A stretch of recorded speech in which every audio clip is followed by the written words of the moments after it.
question for you.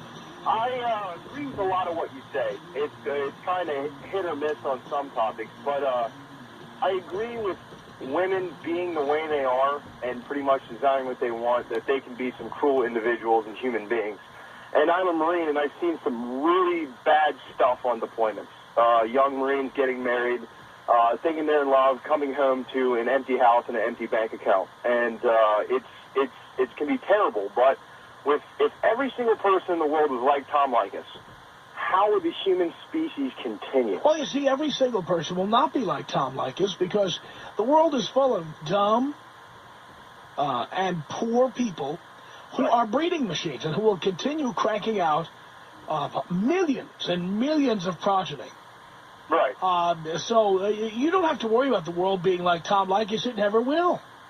No, I suppose I see what you're saying, but you do have a lot of listeners and a lot of people, and I don't have that many listeners. Oh, Tom, come on, don't kid yourself. I think Tom Leykis is a pretty well-known name in Southern California. All right, but the point is, you're talking about the world, and the bottom line here is that in the world there are plenty of poor and stupid people who are more than happy to pick up the slack from people like me.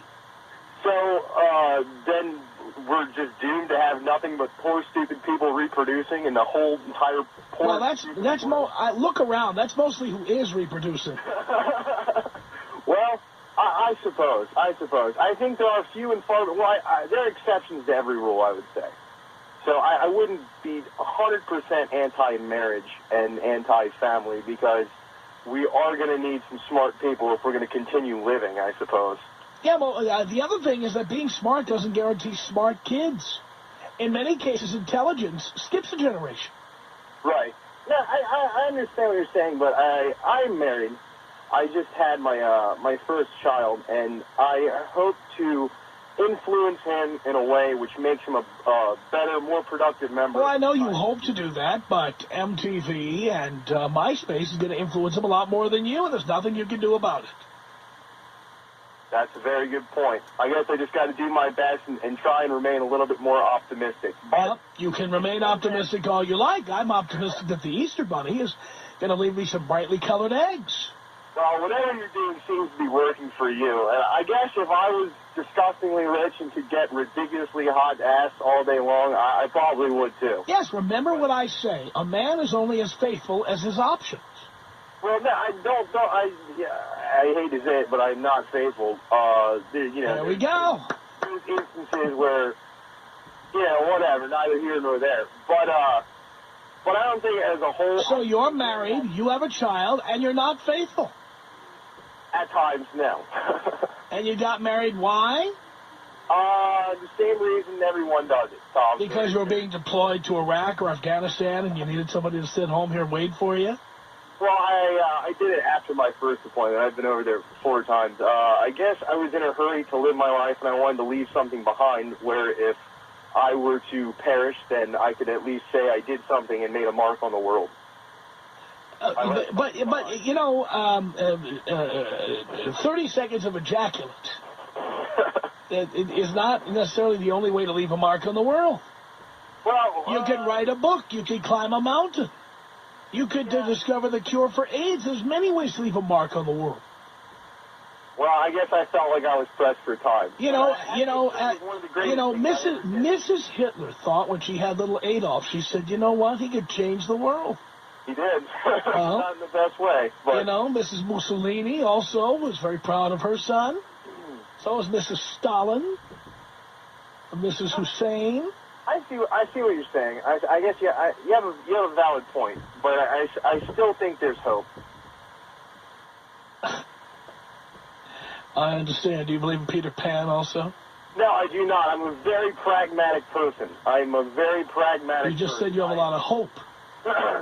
Just because I have hope doesn't mean I'm not exactly pragmatic. You can give a homeless man money on the side of the street and hope that he goes and buys himself a meal, but in all reality, he's just going to turn it in for booze. But there's no reason to give up hope. So you keep giving them money? I wouldn't give him money, no. Why not? Don't you have hope? I have hope, but I hope he gets a job. Sounds awfully cynical to me. I'm just a pragmatic person, Tom, I guess. I don't know. All right, Micah, thank you for that. It's Liz on the Tom Leykis show. Hello. Hello, Tom. How are you? I'm great, Liz. I'm so glad to hear that because I do care. All right. First of all, obviously, probably long-time listener, first-time caller, want to go back to Mike, the floor guy, for a second? Uh-huh. All right. First of all, let me say I'm everything you wouldn't want. I'm 6 feet tall. I'm blonde. I'm 44, and I'm, like, overeducated. So I already know, and I'm a huge fan of yours, that I would never be anybody that you would like, right? Oh, well, you might be a perfectly nice person. It's an assumption. You like small, beautiful, brown girls, and I'm, like, just absolutely not that. Yeah, but I'm at a hockey game. Yeah. I'm at the Wild. I'm in the valet parking. I'm coming around, and all of a sudden, I look up, and I see one of my favorite people, you, standing waiting for your car with... And it's like the hyper VIP, so your viewers know, with probably the most gorgeous, beautiful Latina girl on your arm. I yelled out my window, "You are a genius!" Because I remember that. Yeah, that was me. I remember. That's me. And the thing is, I grew up in the '60s. Women's lib, everybody equal pay, la la la la la.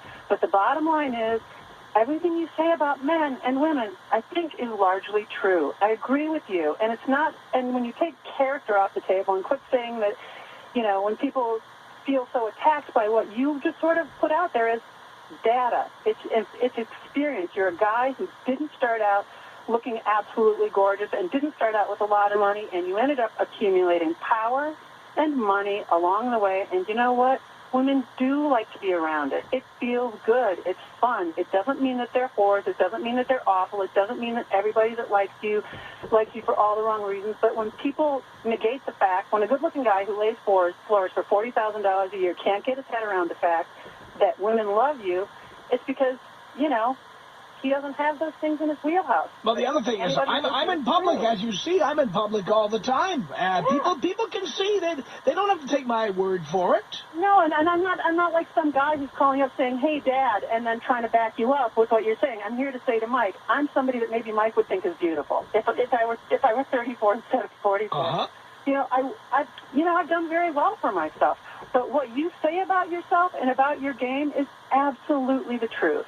And I just wanted to call and back you up. I mean, you and I would be very unlikely people to know each other, but my friend, you have not lied once. Thank you, Liz. That's all I want to say. Happy New Year, Tom. And the same to you. I appreciate the call. Our email address is my name. It's Tom at blowmeuptom.com. You got that?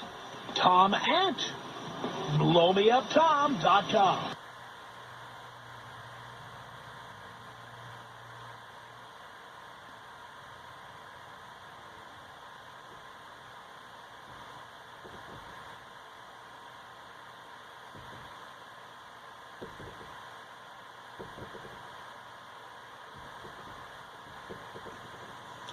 I have made many references on this program to having been possessed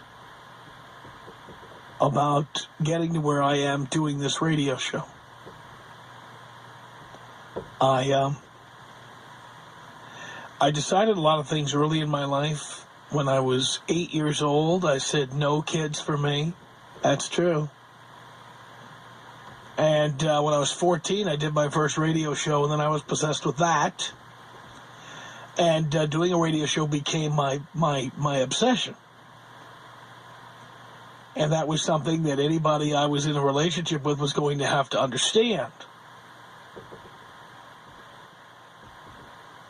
Unfortunately, that's the kind of thing that sounds easy to grasp, understand, or even be in favor of, Lots of people like listening to the radio, or they think it's a cool job. There's a lot of people like that. Maybe you're one of them. But being honest with you, being candid with you about what has happened in my life, what looks cool on the outside may not be so cool once you have to live with it. For a variety of reasons. Everything from, I work a lot harder than you think. I work a lot more hours than most people think. Most people think I work, 3, 4, 5 hours a day and that's it. No. I read, I watch the news, I talk to people in my business. I have lunches and dinners with clients and ad agencies and people at radio stations. I travel many weeks a year for this show. This year alone, I've been in Dallas and Portland, Oregon, home of the other white meat, and I've been in Kentucky, and I've been in London, England. I mean, I've been around. And many times what happens is somebody who gets with me, which is why I have been living alone now for a couple of years, somebody who gets with me will frequently get fed up or say, can't you do something about this? Or, are you ever, I get this one, are you ever going to retire? Not till I have to. I'd be insane.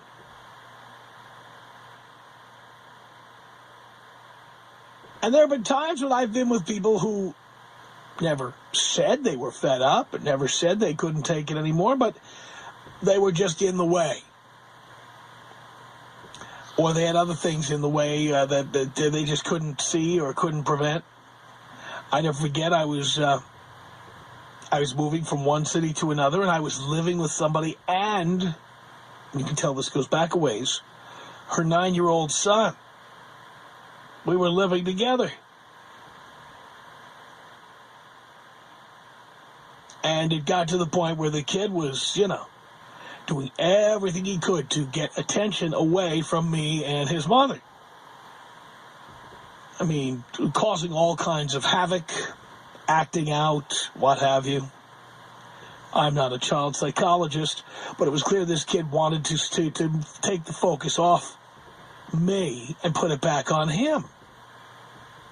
So when I got a job in another city, I came home and I announced that I had this job, and my ex said to me, so when are we moving? I said, we're not moving.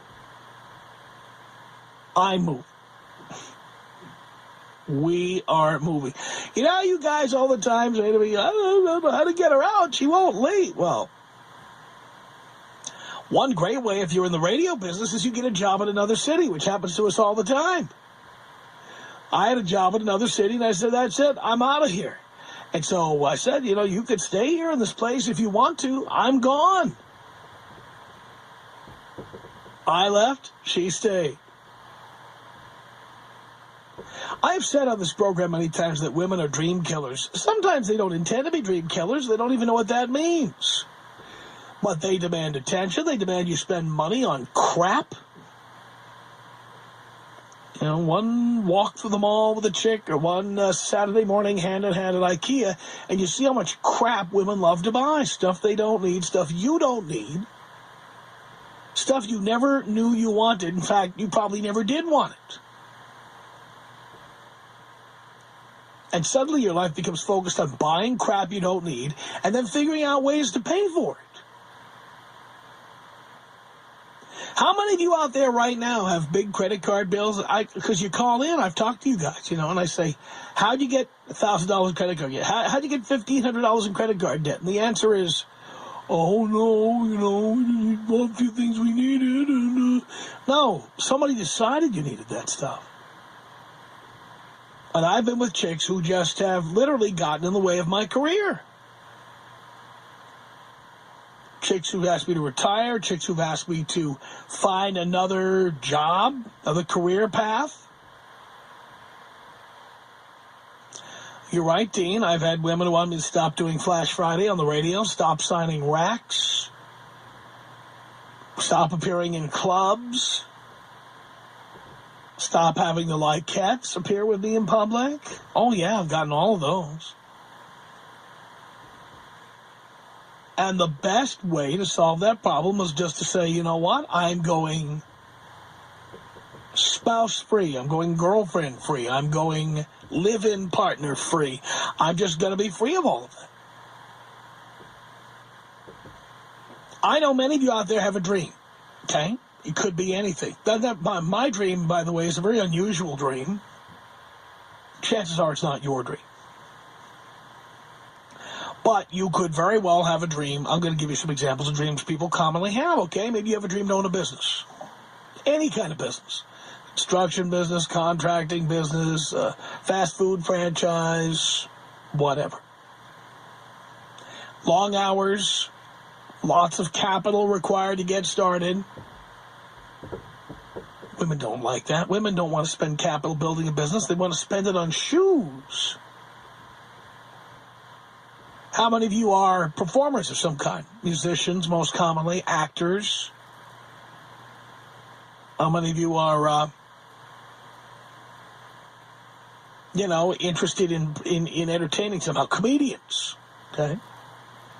And you got the girlfriend. You thought that would give you a sense of stability in your life, and all it gives you is another nagging mom trying to stop you, trying to tell you should do something more sensible for a living. All right? How many of you are trying to go to school? School costs money, takes time, studying. You might get a little cranky. Staying up late, studying, trying to work, trying to make ends meet. I'm sure many of you have been stymied by a companion, usually a woman, who will try to stop you from succeeding.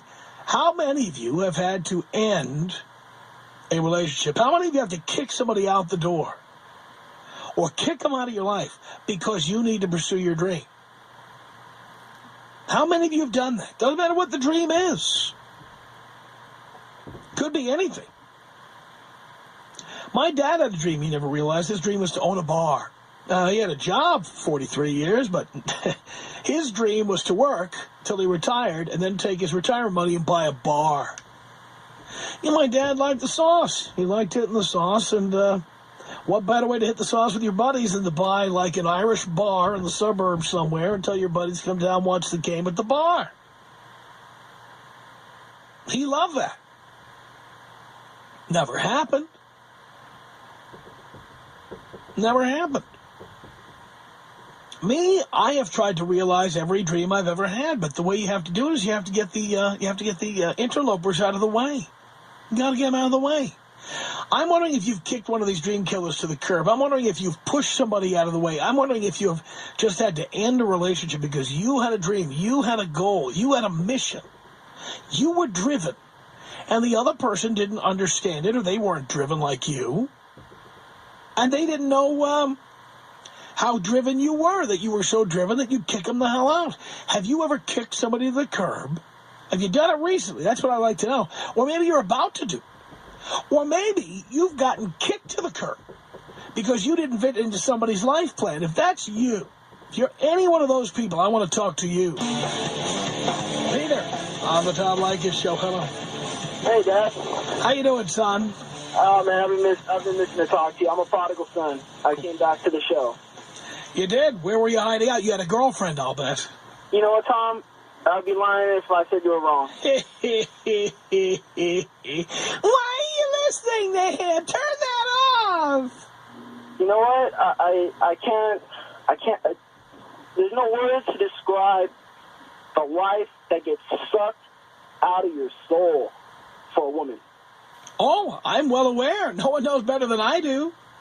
Tom, you know what? Besides the fact that I'm on the topic of who kicked their girl to the curb for their career, is that this girl she would show up at school. You're studying too much. I spent $10,000 in 6 months, and I don't know what. I'm looking back, and I'm like, what the hell do I have after all this? Just crap, complete crap. Right. And by the way, I warned you about that stuff years ago, but did you pay any attention to me? No, you knew more than I did, didn't you? I'm a prodigal son.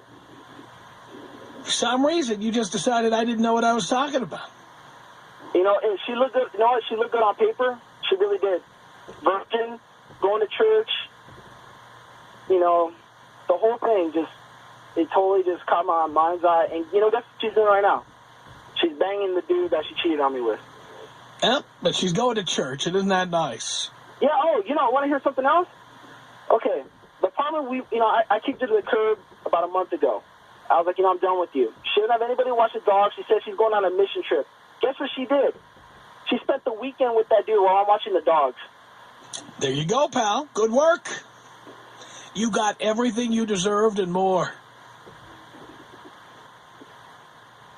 I don't, you know, since I started listening to you, just the light clicked. You know, times have changed. You know, it's no longer 20-year marriages. It just doesn't work that way. You know, and here's the thing. You know, besides the fact that I'm trying to take your advice now, I need your advice on something. It's like, you know, like you're telling me, you know, I see how hard you work. I saw you at the Camachos. You know, I was like, man, if that guy can do it, you know, I can do it. You know, and I'm in my third year of college. I'm trying to get my mechanical engineering degree. I'm working my ass off. I get to work at 4:30 in the morning. I leave 3:30. I get to school at 4. I get off of school at 10. I'm studying till midnight at Starbucks, hooking up with girls there. And you know what? Sometimes, like, it does, like, that loneliness comes back, and I can see why guys do it. You know? And it's just like, I just got to train and tell myself, stop. Well, the thing is, the loneliness only exists for a short time. Yeah. It's like when you get a vasectomy. You know, your nuts are going to hurt for a while. So you put that bag of ice in your lap, and you live with it for a while, and then after a while, the pain goes away. Yeah, I mean, I really had to talk to you about this. I really did. I needed someone to just tell me, it's going to be cool. You can be all right. You know, I'm not making a grip of money. I'm making enough for me. I really am. You know, and yeah, I listen to you every day. I turn it on. Besides the entertainment and information, I turn it on for encouragement. You are a real encouragement to guys that are not only taking your advice now, but guys that have just taken it and are trying to get through this mess, you know, that thinking, oh, man, I just ruined the love of my life. Oh, I just ruined my future. You didn't ruin crap. You know, you took a stand for yourself. You took your manhood back up. There's so many guys that just have their nuts castrated by women, and I'm working with these guys, and every time I turn you on full blast, everybody knows I listen to you now, and I can hear them under their breath saying, yep, oh, God, yep. And I'm like, you ain't happy. You're not happy. Why are you lying?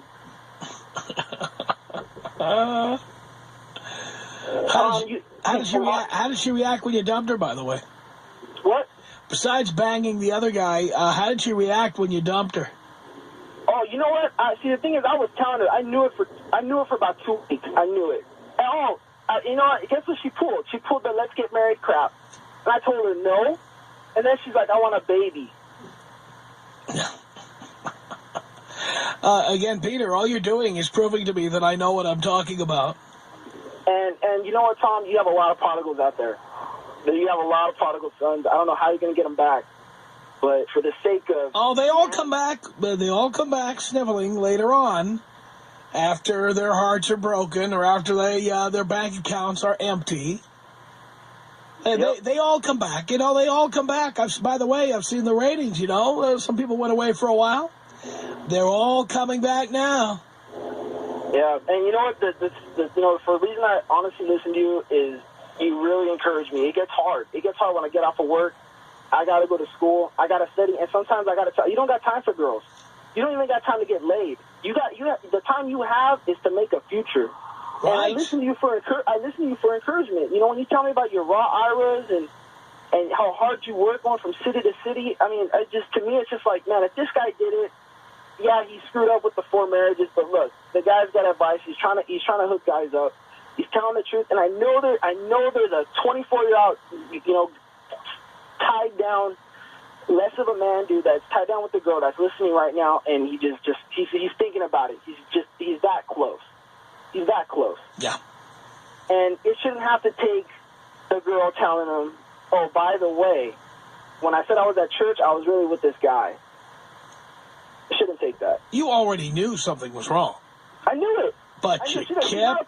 She's not approved overtime. Why is there a blanket in the back of her car? Yeah, you kept going. You know, and she pulled the, I miss you, I love you, I'm suicidal, I'm driving on the freeway. She got admitted to Kaiser Hospital. It was a whole wreck, and I told her, I don't feel sorry for you. You're a selfish pig. That she is. I'm glad you're finally on the right path. Can't believe what you went through, though. Wow. 1-800-5800-TOM is our telephone number. Here comes Sam on the Tom Leykis Show. Hello. Hello, Tom. Hello, Sam. How you doing, buddy? Great. Well, this is my story. I'm currently a civil engineering student at Cal State Long Beach. And I made the mistake of not listening to you and got into a serious relationship with a dancer nonetheless. She's a dance major, so she never could understand the dedication and time I have to put in to be a civil engineer. And it just didn't work out. You know, I'm studying 24 hours a day, top 10% in my class, National Honor Society, trying to make something of myself, and this girl wanted all my time. So, you know what? I finally took your advice and just kicked her to the curb. Yeah, I mean, the real truth is you shouldn't be getting into those situations. Exactly, and I wish I would have listened. I've been a long-time listener, and I know your rules, but, you know, you get caught up sometimes. You know, you start thinking, hey, this might be the one girl, and I was an idiot. Young, dumb kid. I'm only 22, and almost made a big mistake. I was, you know, my schoolwork was starting to slip a little bit, and, you know, I caught myself and said, hey, you know, this girl's no good for me. And, you know, I actually told her she was a distraction, which didn't go down too well. She didn't like that. That's what she was. Yeah. So, eventually, you know, kicked her to the curb, and now I got my life back together. Still going out. I actually got called out on being a listener of yours the other night. Love it. I was out at the bars, and this girl comes up to me, start talking to her. She goes, don't you want to buy me a drink? I go, sweetie, I never buy a girl a drink until I bang her. And she goes, you're a Tom Leykis listener, aren't you? I go, yes, sir.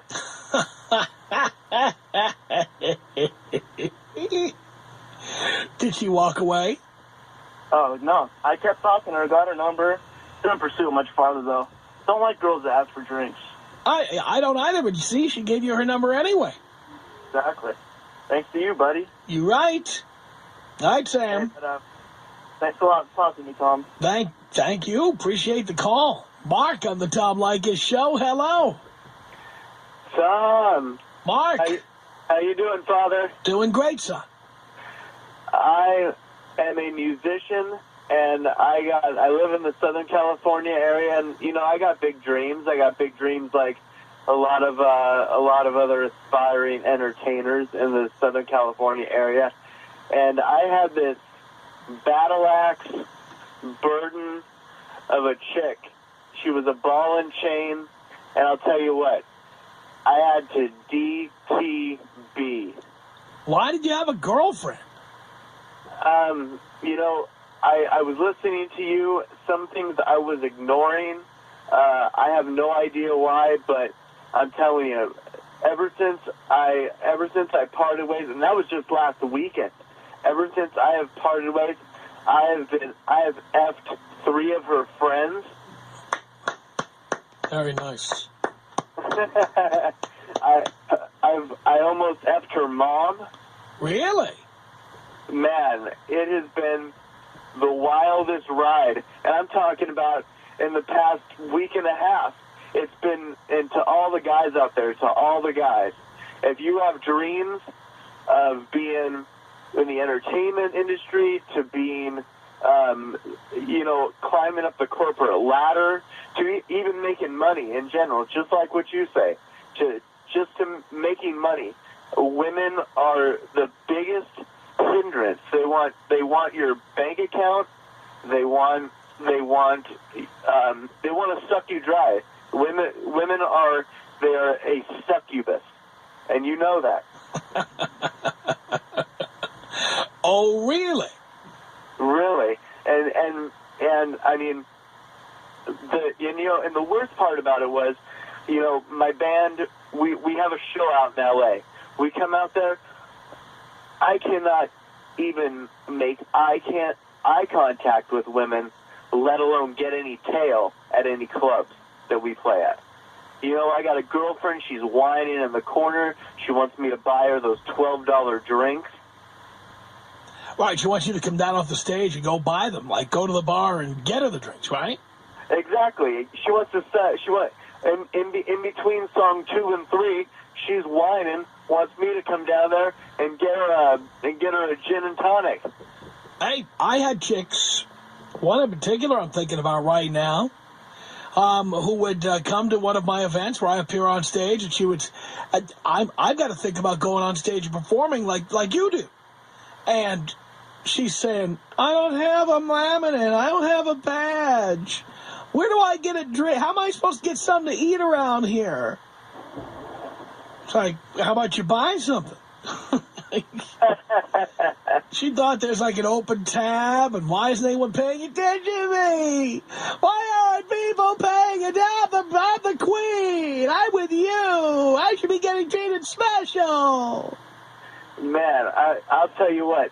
Since I told you, it's been a week and a half, I would encourage any guy out there, any guy that has a dream of becoming something more than whatever they are now. Female golf caddy for these women to straight up DTB. That is my mantra. That is my mantra. When I wake up in the morning, I thank God. I'm an atheist just like you, but if there is a God, I thank him for you and your gospel, Tom. I gotta tell you, you have saved my life, and I'm sure that you have saved many guys' lives. Sounds good to me, Mark. Thank you so much for the call. Wow. 1-800-5800-TOM. This is Karen on the Tom Leykis Show. Hello. Hi, Tom. I don't hate you, but... Why, thank you. But I am married with a child, so I'm not probably your typical listener. And I know you speak to generalities. Maybe I'm the exception to the rule, but I thought I ought to share my story. When I met my husband in college, at the time he wasn't my husband, he was about to fail out for his third time. And he was living maybe something similar to the Leykis lifestyle. He was banging broads, he was partying a lot, and he really wasn't focusing on his studies until I came. Maybe I nagged, maybe you could say I encouraged, but I was the one that really got him to start studying. And it turns out that he's brilliant. He finally succeeded.